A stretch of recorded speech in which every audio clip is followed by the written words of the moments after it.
Superheroes can actually be really scary. So scary that the MCU might not even bring them to the big screen. And that, my friends, is what we are going to be talking about today. Hey everyone, what is up? Welcome to Top 10 Nerd. I'm your host, David Raff, and today we are going to be talking about the top 10 superheroes too scary for the MCU. Now, one thing to clarify is that some of the characters on this list have technically been introduced in some of the Marvel TV shows, which at the time were said to be in Marvel canon, but have kind of since changed after everything that went on behind the scenes, and now just mostly the Disney Plus stuff is only considered canon.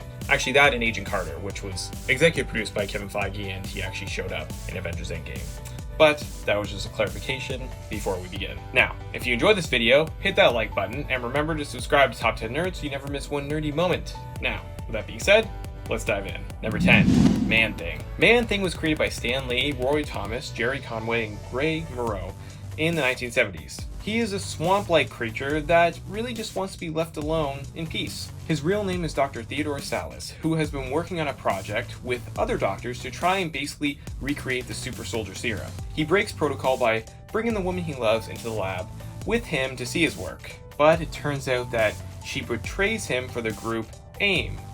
Poor guy. But after this betrayal, Theodore leaves the facilities, injects himself with the serum that he had been working on, and ends up crashing into the swamp where he gets transformed into Man-Thing. His mind is basically gone, with only small glimpses of it appearing throughout the comics. He's been part of groups like Legion of Monsters and Stakes, Howling Commandos. Number 9, Morbius.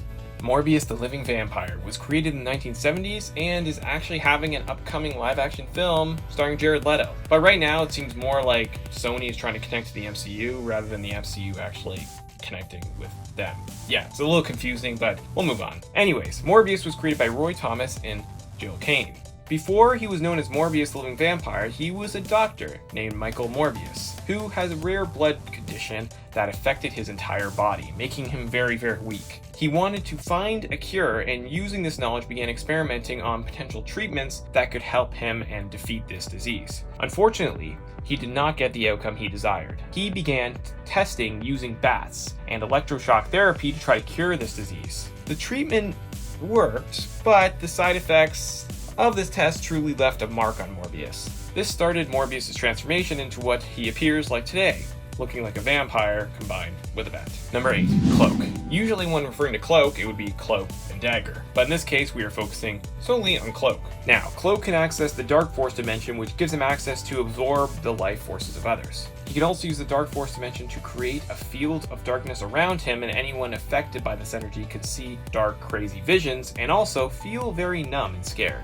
If Cloak has anyone in this dimension while he is draining their life force and doesn't allow them to exit this realm, they will die. Now, they did have a Cloak and Dagger TV series on Freeform, but it was ultimately cancelled and not connected or tied into the MCU in any way. Number 7, Black Bolt. Black Bolt made his first appearance in the 1960s and was created by Stan Lee and Jack Kirby. He is a member of a group called the Inhumans.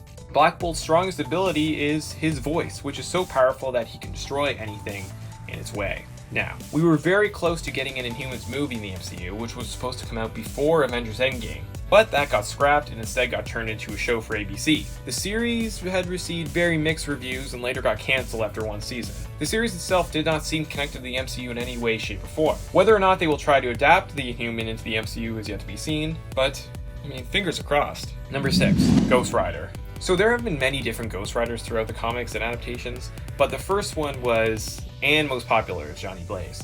Johnny is a stunt motorcycle driver who agrees to give his soul to Satan, aka Mephisto, in order to save his father from death. When Johnny Blaze turns into Ghost Rider, it is at night around evil. His flesh goes on fire and his whole body and head turns into a skeleton, fully engulfed in flames, and the motorcycle he rides is set on fire as well. He can wield fire as his weapon, and he has had adaptations in the movies and recently in the television series Agents of S.H.I.E.L.D. with Robbie Reyes as the Ghost Rider. Now again, Agents of S.H.I.E.L.D. has never really connected back to the MCU. We did have some characters near the beginning crossing over with the show, but we never had any characters from the show cross over into the movies, and it felt more like an isolated series, more that's kind of stood on its own apart from the MCU. Number 5, Immortal Hulk. Immortal Hulk, or Devil Hulk, as he is sometimes referred to, only comes out at night and is the most powerful type of Hulk to this very day. This Hulk doesn't come out any other time. Even if Bruce starts getting mad, or even if he dies, he just waits for night It's very creepy. This series came out after Bruce Banner was killed during Civil War II. After Bruce Banner, who was dead for 2 years, reappears in the comics, the Hulk that he is connected to is Immortal Hulk. He has massive amounts of gamma power, can also drain gamma, and can sense if people are lying to him. Number 4, Superior Spider-Man. So, in 2013, Marvel Comics released a limited series storyline, Superior Spider-Man. In this iteration of Spider-Man, Peter Parker dies. Yeah, you heard that right. But Otto Octavius, aka Dr. Octopus, implants his mind in Peter's body so that he can become the Superior Spider-Man. He's basically trying to show him, wielding Spider-Man abilities, that he himself would be a better Spider-Man and a better Peter Parker than actual Peter himself. I highly doubt that they would try to adapt this storyline in the MCU by killing off one of its biggest superheroes they have to allow just Doc Ock to become a new web slinger. Number 3, The Punisher. So The Punisher, aka Frank Castle, has had many adaptations in the past, with his most recent one being from Netflix's The Punisher series. Now, the series was cancelled, and we never got 100% confirmation that the series was connected to the MCU movies division, especially with Kevin Feige, who is a producer on the MCU films, being involved with the Disney Plus Marvel series now. So, this character is quite dark, and especially knowing and seeing his backstory and what we have seen from the adaptation so far, that would be quite the contrast for the MCU, who try to make these films as family friendly as they can. Now yes, you could try and tone down the violence, but that kind of would probably annoy a lot of fans. Frank Castle's backstory is that his family is killed and that he's trying to get revenge and kill those responsible. Number 2, DAMIAN HELSTROM. So HELSTORM, aka DAMIAN HELSTROM, wow, those are very similar names, was created in the 1970s by Roy Thomas and Gary Friedrich. He is also referred to as HELSTORM, but also can be called the son of Satan. DAMIAN is the literal son of Satan and a human. He did not want to embrace the side of his father, but rather the human side of his mother. When he was in the Hell Dimension, his powers are limitless. He can use magic and supernatural abilities to his advantage. His weapon is a trident, which helps him harness his supernatural abilities. There will be an adaptation of this character on the Hulu TV series called HELSTROM, but I highly doubt that this will actually connect to the MCU. Number 1, SENTRY. So SENTRY is literally probably the scariest superhero Marvel has, and that's why it would be hard to use him in the MCU. SENTRY was created by Paul Jenkins, Jay Lee, and Rick Fetch in 2000. He's sort of like Marvel Superman, just like a really dark version. He also could arguably be the most powerful superhero in the Marvel Universe. SENTRY, also referred to as the Void, which was an evil entity created in his mind that clashes with SENTRY. The Void and SENTRY are linked together.